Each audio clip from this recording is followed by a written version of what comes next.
Sir வணக்கம். இந்த விஜயின் இந்த விசாரணை அவருடைய படத்திற்கான ஒரு சென்சார் நெருக்கடி, அடுத்து இந்த சிபிஐ சமன் இன்று காலையிலிருந்து தொடர்ந்து கொள்ளக்கூடிய அந்த விசாரணை, இந்த இரண்டு பிரச்சனைகளில் விஜய் மௌனமாக இருப்பது மற்றொரு சர்ச்சையாக இப்போது உருவெடுத்து இருக்கிறது.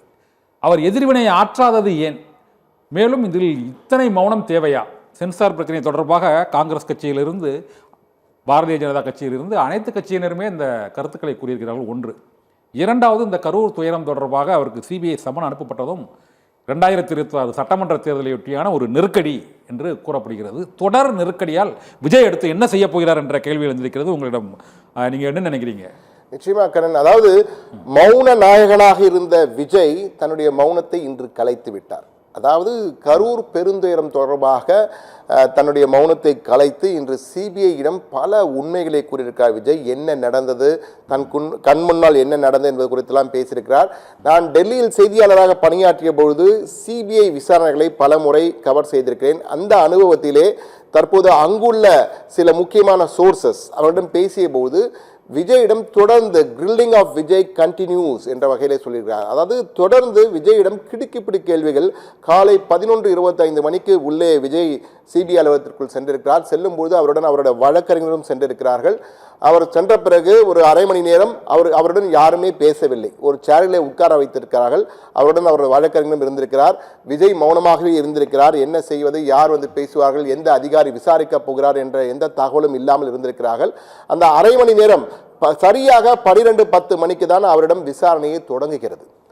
அதாவது டிஎஸ்பி அந்தஸ்திலே உள்ள ஒரு அதிகாரி, சப் இன்ஸ்பெக்டர் அந்தஸ்திலே உள்ள 2 அதிகாரிகள் மற்றும் 3 மற்ற அதிகாரிகள் என்ற அதில் ஒரு சுருக்கெழுத்தர், அதாவது விஜய் சொல்வதை உடனுக்குடன் எழுதுவர். அந்த ஆன் கேமரா ரெக்கார்டிங் என்ற வகையிலே அதையும் ஒளிப்பதிவும் செய்திருக்கிறார்கள். விஜயிடம் முதலிலே ஒரு வினாத்தாள் போன்று ஒரு 50க்கும் மேற்பட்ட கேள்விகள், இன்னும் 56 கேள்விகள் தான் முதலில் தயாராக இருந்தது. ஆனால் அதற்கு மேலும் கேள்விகள் கேட்பதற்காக ஒரு பெரிய வினாத்தாள், ஒரு கொஸ்டின் பேப்பர் மாதிரி கொடுத்திருக்கிறார்கள். அதிலே உங்களுக்கு என்ன தெரியுமோ அதை எழுதுங்கள் என்று கூறியிருக்கிறார்கள். அதை விஜய் அவருடைய வழக்கறிஞர் உதவியுடன் என்ன சொல்ல வேண்டுமோ அதை எழுதியிருக்கிறார். பிறகு அந்த பதில்களை வைத்து விஜயிடம் கேள்வி கேட்பதுதான் தற்போது தொடர்ந்திருக்கிறது. நடுவிலே அவருக்கு தண்ணீர் கேட்டிருக்கிறார், தண்ணீர் கொடுத்திருக்கிறார்கள். பிறகு உணவு இடைவெளியும் கொடுத்திருக்கிறார்கள். அதன் பின்னும் தொடர்ந்து விசாரணை நடைபெற்றுக் கொண்டிருக்கிறது. இது ஒரு பக்கம்.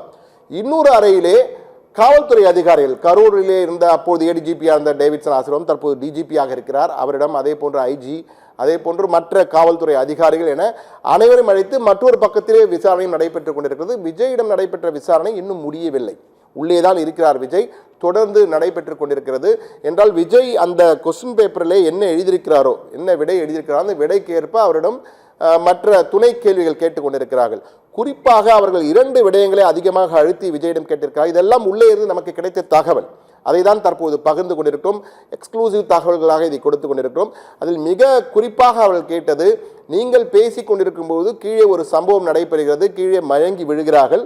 அப்பொழுது ஒரு பாதுகாவலர், அதாவது விஜயுடைய தனிப்படை பாதுகாவலர்கள் இருக்கிறார்களே, தனிக்காவலர்கள், அந்த பவுன்சர்ஸ், அந்த பவுன்சரில் ஒருவர் வந்து மேலே சொல்கிறார். அது மைக்கிலே மிக தெளிவாக கேட்கிறது, something control is going out of the control, situation going out of the control என்ற வகையிலே ஏதோ சொல்கிறார். விஜய் அதற்கு தலையாயிட்டு விட்டு கீழே இறங்குகிறார். கீழே சென்றவர் மீண்டும் சிறிது நேரம் கழித்து மேலே வந்து தொடர்ந்து பேசுகிறார்.